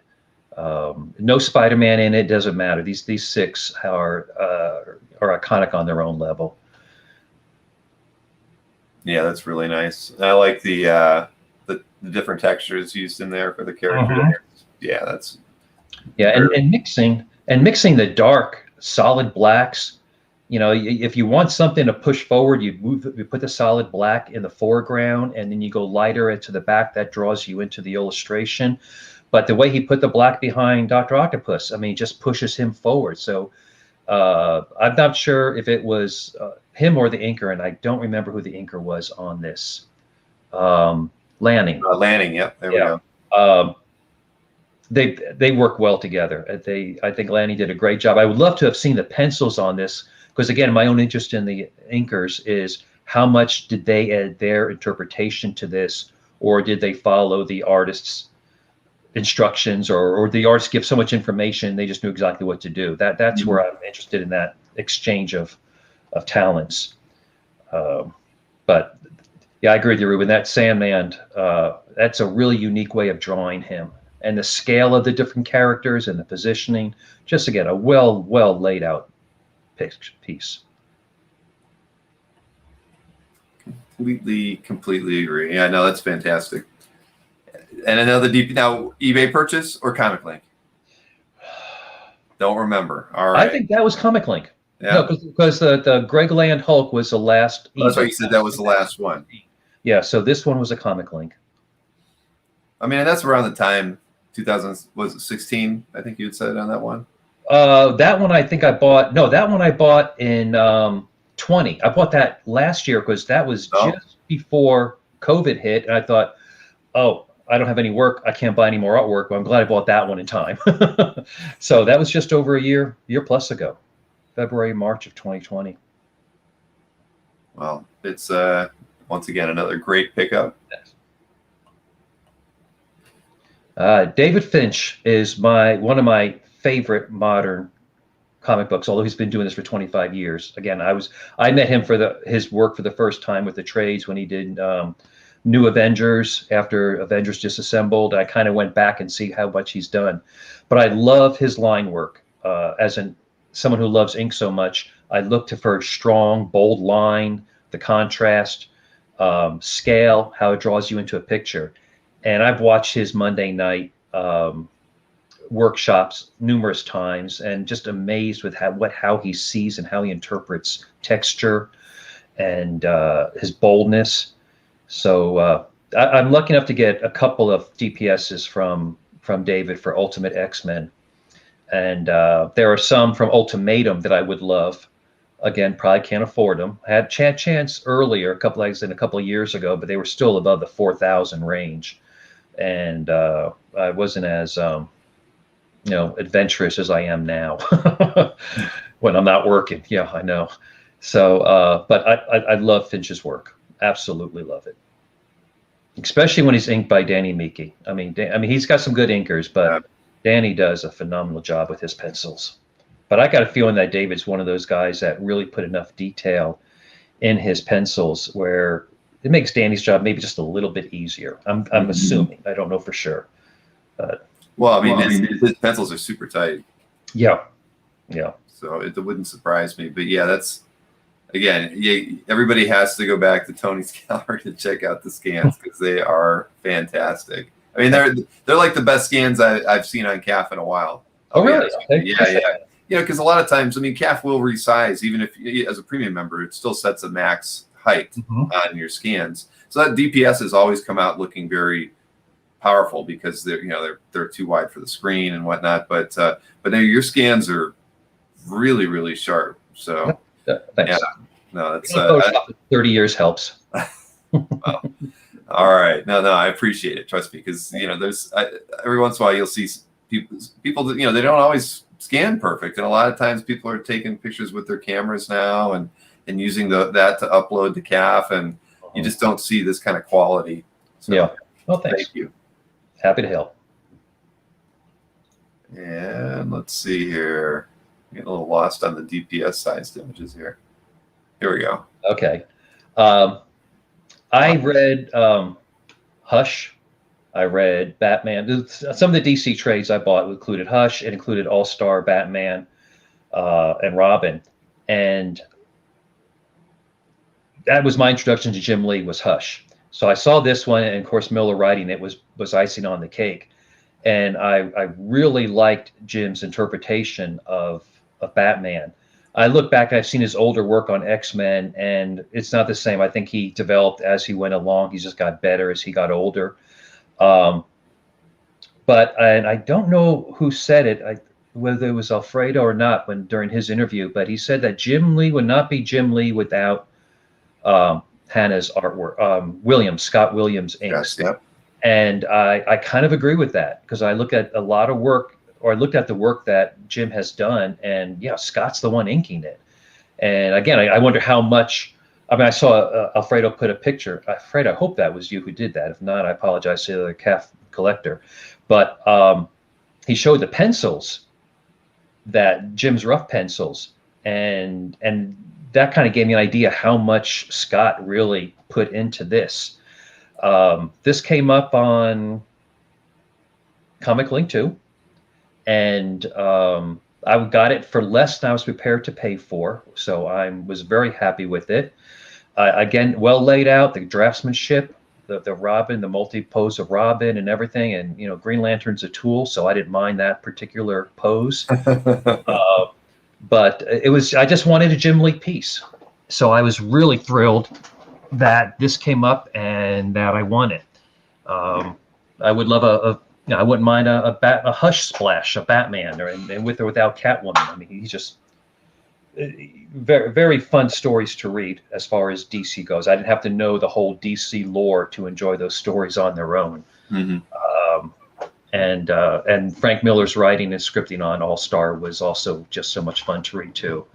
So they were good stories. I agree. I actually read them. I don't shun all of DC. Yeah, no. Well, I got more. Yeah, I got more than I probably would like to admit of DC. A lot of them I haven't read yet. I just thought, oh, that looks interesting. Or their Earth One series where they retold it. I like that new approach. So I've got some of those. Deceased. It's kind of, I still think it's rip off of Marvel Zombies, but I'm willing to give it a try and read it. So eventually, it was beautiful. Look at it. Yeah. This was the piece I bought from Mike Grell at Dragon Con, Shaman's Tears. This was actually 11 by 17. It's not a double page. And he actually won it. I got a good price on it, and I'm kicking myself for not doing this, but he wanted to include the pencils. This was light boxed. And I said, I know why you want to include it, but I'm an ink guy, and I really just love the ink. And I should have bought it. I'm really kicking myself for not doing it. But he was only asking like $100 for the pencils. So it was just stupid of me. But I don't know anything about this character. I'm waiting for the graphic novel to come out so I can just read the whole story arc and become familiar with it. But again, his line technique really attracted me to this piece. And I'm thrilled to own a Mike Grell original. So. Yeah, you probably should have kept the pencils with the inks. I know. Well, you'll never make that mistake again. No, not again. Right. Well, you figure if you ever were to sell it, somebody would really rather have both pieces at the end of the day, and best to have kept them together. It's kind of odd that he wasn't selling them. Like, it's a package deal. You got to buy them both. Well, I think he kind of, I'm not sure why he agreed to not insist on it. Yeah. Because he came down in price just for the ink version. Mm-hmm. So yeah, at the very least, I could have sold the pencils and probably made some of my money back. I wasn't thinking. So, well, it happens to even seasoned veterans of this hobby. Okay, now we're moving into a different category of sketches and non-comic pages. This is another thing that Dueling Dealers has done, is kind of opened my eyes to, is some great artwork that is not part of a comic book. And I've been familiar with Deodato Jr.'s work for a few years. He did a comic of Hulk versus Wolverine, and I remember seeing a splash page, immense contrast of the Hulk just standing over a beaten up Wolverine, and it's like a worm's eye view looking up. And it was just such an impressive picture that like I had to research more about Mike's work. And it's funny because a lot of the trades that I bought 20 years ago had Mike's work and it didn't register who he was. So, seeing some of this work now, I got to go back. Oh yeah, I've seen his work, and I just didn't know how good he was, or had a different inker, or whatever reason didn't make an impression on me. But this came up on Dueling Dealers sometime in April, and as soon as I saw it, I think this is the fastest I hit the claim button. Within about 2.3 seconds, not even that much, I just hit enter, and was thrilled that I got it. I love the characters. I love the setting. When I got the original, I was, for a very brief moment, a little disappointed because it wasn't as refined a technique, but I got over it within about 10 seconds. It's edge to edge. It's just a action-packed piece. So I'm thrilled to own it. I love ink wash. So this, I was really happy I had this one. Another one I can't wait to frame. Yeah, I was just going to say, this is one of the few images that you don't have a great scan on CAF. The image is a little bit small. I'll rescan it. You should. You know what, you do that and send me a copy of it too, because this is a great image to use on Dueling Dealers for one of the promo. Oh, that's right. That's right. Okay. Even though it's Thor versus Hulk, it fits. I don't always have to do Thing versus Hulk. I was wondering when you're going to run out of Hulk and Thing images. It's getting tough. It's getting very, very, very, very tough. Yeah. But, so I'll do that. I'll get that to you. Okay. No, I have been mixing it up because I hit Google images searches every now and again just to kind of restock the inventory of Hulk versus Thing that I've got. Mm-hmm. And I have been saving quite a few Hulk versus Thor of late just because, the imagery is just, it's just different. And I will run out of Hulk versus Things at some point. So. But there's a lot of dueling pay artwork, so you can branch out with different characters. Exactly. Yeah. Exactly. But yeah, no. But I did like that image too when I saw it. I didn't think it was going to last very long. It's a powerful image, and the Hulk is just so huge in that. And it's you're on the Rainbow Bridge, for crying out loud. I mean, what a great spot to be having a fight. Now this came up in the same evening.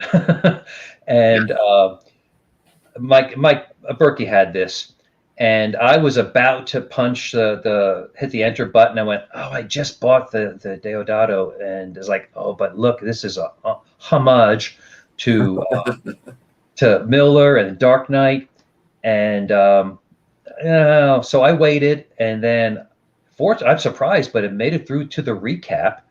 And then Mike knocks it down 100 or 200 down, and I said, I got to have it. So I bought both of these the same night, and that was a kind of expensive night for me. That's why I took most of May off from buying things. And April wasn't even done yet. But this was, while I was waiting for Mike to send this to me, I found this on Instagram. Another collector had this posted. And I went, oh my gosh, don't tell me there's another one running around. So I messaged him. I said, please tell me you sold this to Berkey and that there are not two of these.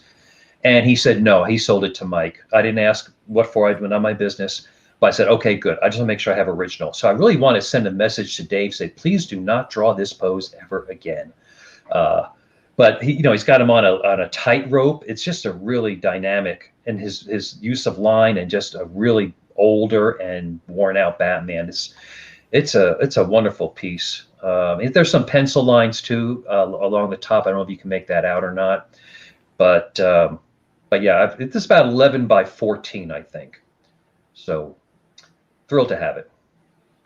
No, that's really nice. And let's see. And I think you do have a good scan on CAF for that one. That's a good one. But I know what you're saying though, as far as like wanting to tell David, don't repeat that image. Yeah, you see that every now and again. I mean, well, okay, you see it a lot. You see it far more often than you'd want.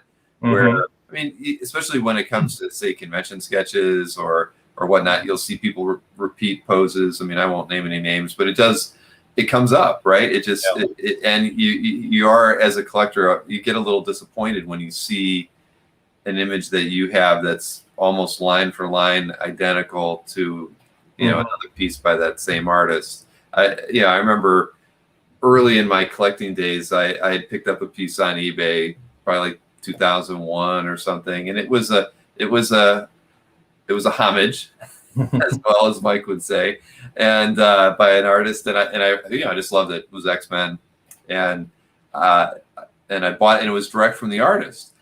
And then about 6 months later, he had the exact same sketch on eBay again, and I even messaged him. I'm like, it's one thing to like, it's a recreation. It was actually, it was a 100% recreation of a cover, but it was like line for line identical to the one that I had. And I know, I think I emailed him, and I was like, man, I can't believe you do another one exactly the same. You couldn't put Phoenix a little different or something like that. And I sold it right away because it just so disappointed me to see that other piece out there. And it's confusing, when things are done like that. So, and disappointing at the end of the day. Yeah. I think, that Frank Bruner Red Sonja sketch you showed earlier, I want to say that I saw that again on Berkey's site years later. Mm-hmm. And it's like, wait a minute, it's the same date. I don't think that Mike updated his site because I've not seen that around anywhere. Because I was at the same reactions like, oh, is this a standard pose that Bruner is going to give for convention sketches? And I was disappointed. Not that it was worth a lot or anything. It was like I wanted, you buy these things, you want a one of a kind.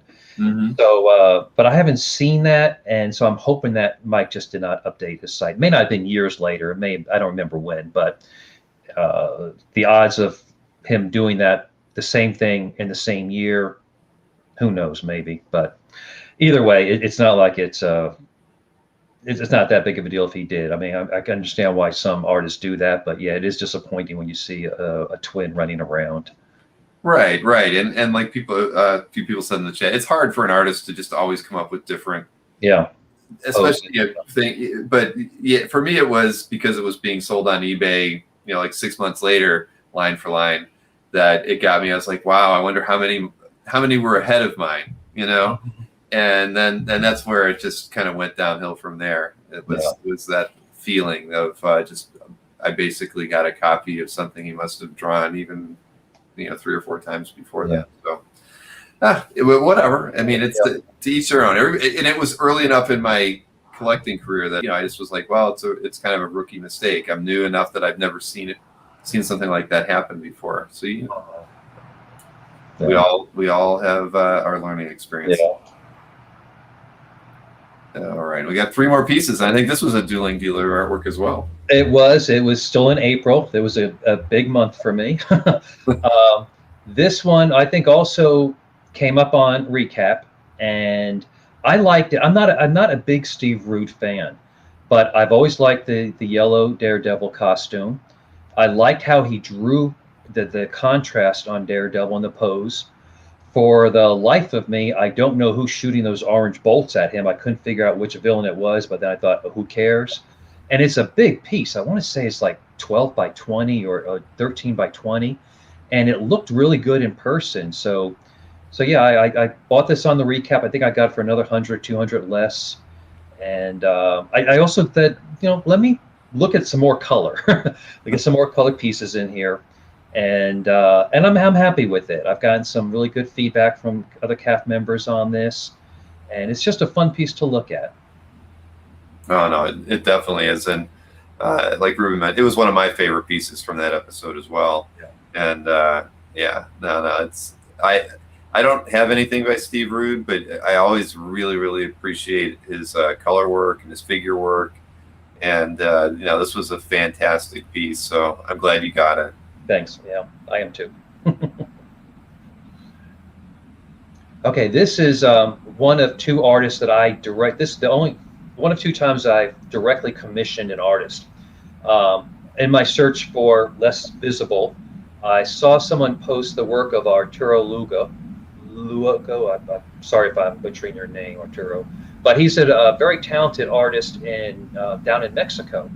And he was doing some little more suggestive poses, not quite X-rated, but suggestive. But I liked his style. It's pen and ink, it wash, and it mostly pen and ink, but it drew my attention. So I said, well, tell you what, I'd love to get a Black Widow, rein it in a little bit. I don't want my kids looking at this and wondering, Dad, what kind of art are you buying these days? So he sent me the layout. I said, run with it. And he sent it back, and it was just suggestive enough, and it fits the character because Soviet spies used their bodies to get the information they wanted. So he didn't go overboard with it. And then I liked it so much, I thought, I want a companion piece. So about 5-6 months later, I contacted him. I said, hey, let's do the Scarlet Witch again. Let's keep it tasteful, but I don't want to give too much direction to artists. I don't like it when people commission me to do an illustration, a caricature illustration. It's like, you hired me for a reason, let me interpret it my way. So I said, just keep it tasteful, and I want them like a bookends. So he remembered the Black Widow one, and he did this intentionally so they would complement each other. And he charged like $115 shipped, and these are about 9x12. And I said, are you sure you don't want to charge more, because you should be? He said, no, I'm happy with this. I went, okay. So I'm happy with them. I think they're really cool pieces together. And I may do a third one soon. I'm just trying to think of what would work with these two. So. Well, he might have raised his prices now that you told him he's not charging it. Well, you're welcome, everybody. No, there's nothing wrong with that. Newer artists sometimes need to get schooled a little bit on what they should be charging, especially when they're really as good as that. Yeah. All right, we are down to the final artwork. Final one, okay. And this was another artist, Daniel Govar.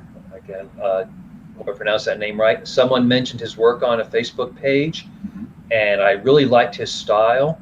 So I contacted him. I said, hey, do you have room on your commission list for one more? I'd like a black and white 9x12, I think it was. And he said, sure, black and whites go quicker. And I said, okay, would like Galactus and Silver Surfer.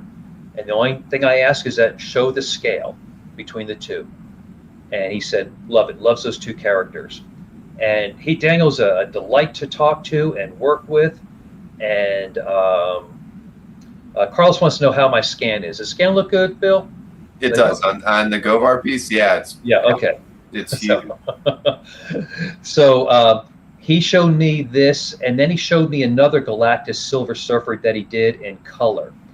And I loved it. I loved that first one. He showed the scale between the two, subtle color touches, and I really liked the way he interpreted Galactus's armor, uniform, whatever you want to call it. There's almost like a little steampunkish feel to it. So I got excited about this because I had an idea what to expect. If I had a criticism, it's like I think I would have preferred that he made Galactus a little older. He looks like a young 25-ish Adonis model in there, but that's such a minor quibble. It's not even concerned with it. But his wash technique is wonderful.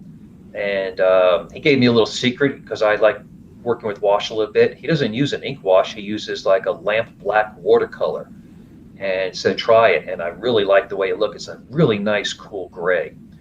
So this was another commission piece. He used a little bit of silver paint on the Surfer. That's what you noticed it, and the scan really came through. But this is another piece that I look forward to framing. And when you commission something, it's what you personally request. So that's where I get people's appeal towards commissions. And it's not about selling them. I never sell the commissions I ordered. These are for me. These ones I wanted. Mm-hmm. So it's Govar. I love Govar's work and the color work in particular. Yeah. I just did a couple quick searches on CAF while I had that image up, and there's. His color work is phenomenal, and he's just got a very unique way of approaching the characters, and his use of color is it's just if you do a search on CAF, everybody for Govar's work, you'll see what I'm talking about. He'll just paint a whole character in a like a blue tone, and it just and put it next to a character in a completely different set of tones, and it's just. They pop or they fade back really well. He's just got a really nice approach to depth in his imagery. So I actually upgraded to like a 12x16 for this after I saw the other sample. Like 9x12, that's too much.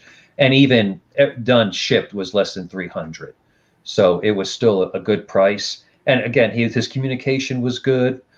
you read some nightmares about dealing with artists, but he was prompt. I think he turned the whole thing around in about 3.5 weeks. I wasn't in a great rush. Wow, that's really good. How did you reach out to him? I found him on Facebook. Just through Facebook? Yeah, someone posted his work, so he's got a Facebook page, so I messaged him from there. I told him, let me know when he opens up his commission list again, because I do want to do a color one. I'm not sure what characters yet, but I really like how he interprets metal. So I may do a Doctor Doom versus Galactus. I just want it in full color. I think that could be a kind of fun to do. But I haven't heard from him yet. I may have to remind him to don't forget me. So. Yeah, somebody said it looks like your David statue. Well, it is kind of a pose there. And his other Galactus version had a more youthful Galactus. May have been Galactus in his early years. Yeah. He had to have been young once. Yeah, that's right.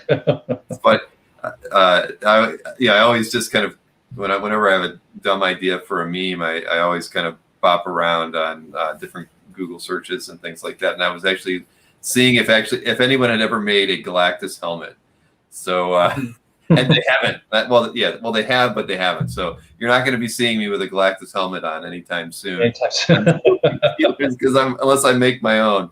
But I kind of come up with the bits before I go check and see if I can get a cheap mask or something like that, or Thor's helmet. So, but yeah, there's nothing out there for Galactus that's inexpensive, unfortunately. It's a shame. Someone does a good one. They could sell quite a few of them.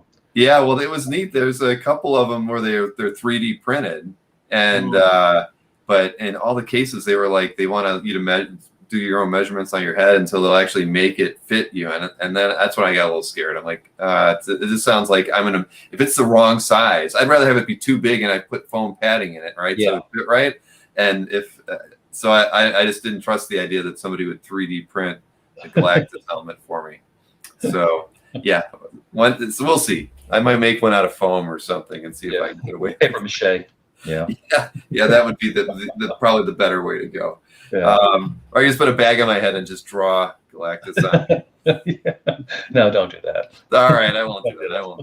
I like that unknown comic bit. I don't know if how many people watched things like the Gong Show and stuff growing up, but that's why when I was doing the Loki stand-up thing, ended it with the bag on his head, because I always loved those unknown comic bits. I should have done a few more before I had Thor blast me off the stage, but Tony, man, you have a great eye for art, and the fact that you started so early on in eBay, it's just you were there in its in the heyday when eBay was popular and you could find really great artworks, and so I applaud you for that. I mean, I was collecting back then, and I just didn't have an eye for the art, for the good artwork back in those days. But I remember, it was a good place to pick up art in the early 2000s. So, well, thank you. A lot of it was luck, and I don't think my wife knows how much I spent over the years. She doesn't have to know. She may find out, but hey. But but yeah, I kind of yearn for those days again. But it's exciting to see what's moving forward from this point. Yeah, a lot of things may definitely not be attainable anymore, but it's still exciting to see somebody else score a great piece. That they got the means to do so. More power to them. But it's nice to see the passion that other collectors have, and that they're willing to do what they have to get a piece that they want. So that'll be around for quite a while. Well, that's the thing that I like a lot about the hobby, is that we always can cheer on other collectors for picking up great pieces as well. Mm-hmm. That's a great thing about CAF and any really social channel out there where people are sharing original art. I love that. I love when people are really impressed by pickups and art days from people. And that's one of the things that you don't get that in other hobbies. Collecting comics, somebody's high-fiving you when you get a 9.0, X-Men #1 slab comic book. But you pick up a Kirby X-Men 1 page and everybody's high-fiving you. So that's why. I think I gravitated to this hobby, and I love it more today than I did when I started. Well, that's why I like. There's a certain camaraderie among the collectors here, especially during dueling dealers. And what I noticed earlier on is if someone makes an offer, no one's going to piggyback in and say, oh, well, I'll beat that by 100. It's like give Mike or Anthony a chance to either accept it or reject it. And there's like an honor system here. And so it was kind of nice to see that, you know, you make an offer, you know, give the guy a chance to make the deal before you come in and it's tough. Offer. Yeah, so, it's very, I mean, last night there was I don't remember on which piece, but somebody offered 1650 and somebody had already dropped it to 1700. Somebody offered 1650, and I said that, and then just as I said that to Mike or Anthony, then somebody popped in and took it at 1700. Yeah, so, I noticed that happened a couple of times in the last few episodes. Yeah. I don't know, but I think they were 3 times, right? Yeah, but I think they were newer people because the audience is increasing. So I think that those of us that have been around since day one have that more of that understanding. But I think some of the newer collectors are looking to make a deal and all. But it still would be nice to let someone make that deal with Mike or Anthony before they jump in on it. But you know, right? It's tough. I think it's definitely in the recap. You know, when the prices are already reduced, it gets a little trickier. I think it's always happened there. I can't say it's happened during the first 15 rounds because it's very rare when people will throw an offer at somebody, you know, in the first 15 rounds. But at any rate, it's a tricky situation just because of the delay. Sometimes because we're about 4 or 5 seconds into the future, right? And seeing all your things delayed. And I remember one time, I think it was Anthony. He was lowering his price and saying it, but if you have to think about it, only Mike and Anthony and I can see him lowering his price or hear him lowering it because he's saying it, and then we see a chat come in where somebody claimed it at the higher price, and so he it was a difficult moment. I think Anthony went with the higher price where he should have really gone with the lower price because then everybody sees it that way. It's just a challenging thing to go through, but so we're all kind of learning our way through that. Well, just dropping the auction attempt that you had in the first month or two, because with the time delay that was never gonna. That was a nightmare. Yeah, it was. He really wanted that to work, and so I was entertaining it for 3 episodes, but then that was the whole, you know, when other people wanted to be on the show, that was why I was telling people, hey, I want to do something with more dealers, but I got to figure this out first. Let me experiment with Mike and Anthony. Let's make all the mistakes here, and then once we get it all figured out, let's bring other people into the whole system. That's why it took like 8 episodes before I don't think the recap really was there until episode 7 or 8, and that was the thing that changed the whole show. Yep. I mean, I might have felt like giving up by episode 10 if we hadn't introduced that as an option, and it fixed everything. So it did. It was a good move. One more shameless promotion. If anybody's interested in my own pen and ink work, after all they'd be talking about illustrating and everything, I'm on Instagram, Tony Brischler Artworks, and of course, TonyBrischler.com is a caricature business. Okay. And it was TonyBrischlerArtworks.com as well? No. Tony Brischler Artworks is the Instagram. Oh, it's the Instagram. What's and that's where I put all my pen and ink work. And then the TonyBrischler.com is my digital business. Got it. Okay. Yeah. Or the caricature business, I should say. Right. Well, we'll talk about that. We'll talk about it. Give me a few days. I'll throw some ideas at you and figure out some stuff. And I'll get that revised scan of the Deodato Jr. Yes, you have to send me that. I want a better scan of that one. Okay, I'll pull it out of the files and scan it again. I appreciate it. All right, well, I'm glad we got this in, Tony. Me too. Rough. Yours was the only interview I've in what is it now? 16, 17 months that I've been doing these that I actually had to abort.